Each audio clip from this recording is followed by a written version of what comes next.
Everyone has their own understanding of happiness. For some, it's owning a home. For others, it's having a well-paying job, while for others, it's being healthy and having time for everything. Tanya had everything she could want, but she still couldn't consider herself a happy person. For Tanya, happiness meant motherhood. She and her husband Igor had been happily married for 9 years, and she was confident that they had a strong and healthy family. However, lately, they had been talking more and more often about having children. It was almost as if he was demanding it, and it was no surprise because Igor would be turning 40 next month.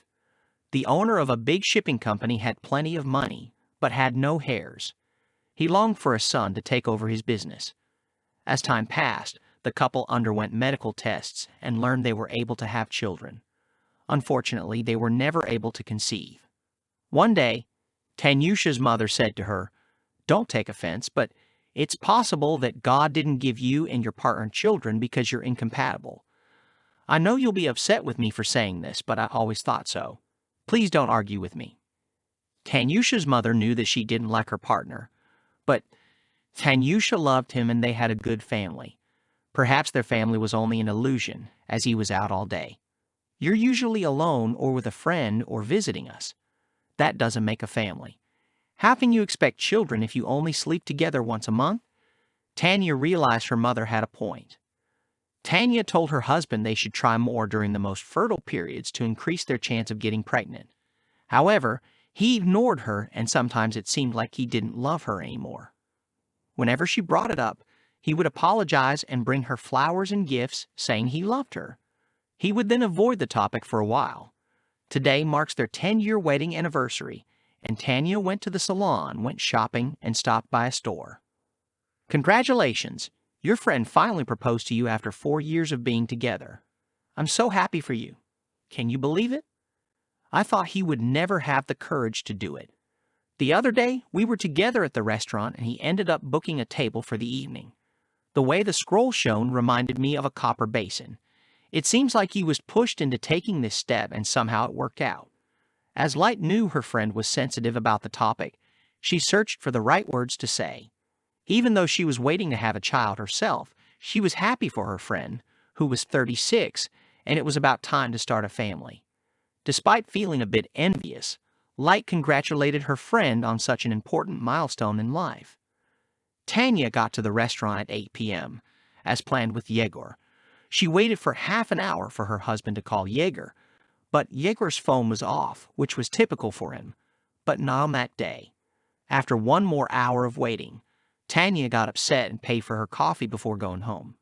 However, she couldn't avoid the conversation anymore.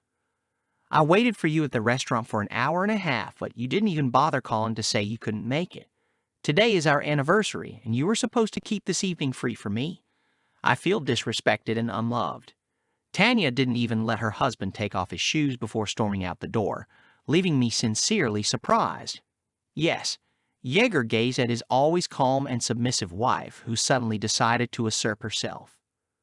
"You know, we should have had this conversation a long time ago, but I didn't want to hurt your feelings. It seems like you've matured enough to handle it now, though, and I think you already know what I'm going to say. The fact is, I don't love you anymore and we should probably separate." Tanya definitely didn't expect to leave her wife on their wedding anniversary. That was too much for her to handle. But now her main concern is whether Yegor has wanted to separate from her for a while. "That is, you wanted to leave me a long time ago. Why didn't you leave earlier? I was waiting for you and felt sorry for you. I thought that your sensitive nature would not be able to handle such a situation, but it seems I was wrong. You are very strong, even though you have another woman. I am leaving you because my woman is pregnant and I need to start a new life with her. Unlike you, she is not spoiled, but perfect for me. Thanks for inspiring me to make this choice." Tanya was shocked, but she suspected that I had another woman. Some friends told me that cheating is normal for men, so I did not listen to her concerns. In the end, I realized that I had been sleeping with Svetka for 4 years. Yegor turned around and smiled wickedly. We had even more secrets. But decent Tatiana cannot imagine such actions. It is convenient when one has a loyal and trustworthy wife, as you can easily cheat without fear of being caught.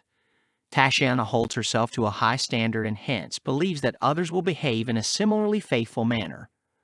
He went upstairs to grab his belongings. She recalled how frequently Spekta had stayed over their home and vacationed with them.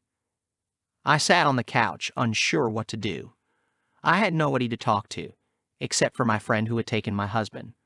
My mother wouldn't offer support, but would only rejoice that the scoundrel had finally left. She had always been right when she said I was different. Lost in thought, I dozed off. In the morning, I decided to call my ex-girlfriend Light and see what she had to say. Tanya messaged Light about their call and received this response. "We don't need to talk anymore. I got everything I needed from you. Everyone arranges their life as they can. I didn't understand how she could be friends with that man on her phone screen, but there's nothing to be done. One must get accustomed to living differently without a spouse or dependable friend to avoid becoming bitter in thought and lonely. I didn't go shopping, you should go instead." Tanya decided firmly to take a vacation and go somewhere to rest. She called her boss, who was a friend of hers and already knew what had happened. He apologized for a long time before saying, "Tanyush, you understand that I can't let you leave the firm. You are a good employee." But his friend and he requested I terminate your employment. "I'm sorry, it was very unseemly of my husband." "Okay, you found a different job, but why take away my means of living?" "Hi, this is Tanya Karova. Do you need anyone?" "Hi, Tanya, you came at the right moment. I really need you." Then, you didn't even call your classmate who works for our competitor. "Who are you job hunting for?" "Yes, okay, I also lost my job." Ivansova didn't want to talk about what happened in the past day, so she said she wanted to switch jobs and would give further information later. She was in a rush to make it on time for the interview and didn't see the car leaving the parking lot. The honking and braking snapped Tanya out of her daze. The man, convinced that there was more damage than just a scratch on the fender, pounded on her window. She was unsure if she should exit the vehicle or remain immobilized, having never experienced this predicament before. Never before had she been in such a situation. For the second day in a row, misfortune seemed to follow. As she stepped out of the car, a man stared at her sternly and loudly asked if she knew how to drive or if she was issued a license along with the car. "No one gave me anything," Tanya replied, offended. "It's my car. I bought it myself and got the license." "Not bought it, and in general, you should not talk to me in such a tone. You are alive, so everything is fixable. That is, I should thank you too." I did not dare and looked at the victim. A young man not older than 40 looks quite respectable. 40 looks good. "Why are you being mean?" Tanya thought. "Of course, I just wanted to tell you that I'll pay for the repairs, so don't worry. Nothing terrible happened. Also, excuse me," but the driver looked Tanya up and down and slowed down a bit. "Okay, you can excuse me too. I didn't notice you earlier because I was distracted. So, I guess we're both having a run of bad luck." "Let's do it," said Tanya, but then remembered she was running late. "I'm sorry, but for the second day in a row, I'm feeling nervous and troubled. Would you like to have coffee together sometime?" "Oh no, I can't today. But I'm really just feeling unlucky lately. I don't even have anyone to have coffee with." "No, I'm sorry, I'm running late for a job interview. Maybe we can meet in the evening for coffee. Let's grab dinner together and share our struggles in life." After the stranger suggested the idea, they both laughed and agreed. "The restaurant we are in is called Sunny Beach." "My name is Tanya. It's nice to meet you, Pavel." "Till this evening, Tanya. I had a successful interview with the new boss. He found out about Tashiana and hired her as deputy head of the advertising department." The mood improved immediately, so Tanya thought it wasn't so bad. She stopped by her mom's and told her the latest news. Her mom couldn't believe that he left, but she wasn't upset. She worked at the same place for over 20 years and reacted painfully to changes in the workplace. After talking to her parents for a little while, Tanya went home. The house belonged to her as an inheritance from her grandmother. Tanya was in the dressing room, trying to choose an outfit for the evening. Suddenly, she had an idea. If my husband doesn't need me and leaves me, why should I sit here crying? I won't. Tony decided firmly, and she chose her favorite evening dress from the rack. The dress fit her incredibly well, accentuating her shape and concealing small flaws. Most importantly, it matched perfectly with her hair and eyes. Tanya couldn't make any claims in this direction. Tanya took the cab to the restaurant where Pavel was waiting with a bouquet of flowers. She wasn't expecting the flowers and knew it wasn't a date. However, she smiled to herself upon remembering she was going to dinner. When Tanya got out of the cab, Pavel was initially surprised but quickly regained his composure. They exchanged greetings and he almost dropped the flowers. Pavel's companion was stunning and the evening was enjoyable. Tanya shared details about herself in a comfortable and welcoming environment. Separation from husband and preceding events. Pavel stated that his wife and he separated 6 months ago for a similar reason, but in his case it was his wife who was at fault. He left after the conversation turned to children because he couldn't forgive the betrayal. Tanya admitted that they couldn't have children and someone higher up may have decided it was better not to have children with him. Pavel also wanted children, but his spouse kept postponing. They bonded over music, art, and travel, and had a lot in common. It was hard to overlook. Pavel visited the new home and then got out of the cab by his house. Near there, Tanya abruptly stated that they still haven't had coffee with him. Maybe you can come in for coffee. Pavel didn't refuse. He himself dreamed of staying with this beautiful woman. They stayed together until morning and started dating. Tanya, who was once sure of her love and happiness with Yeager, suddenly realized that she didn't love her ex-husband.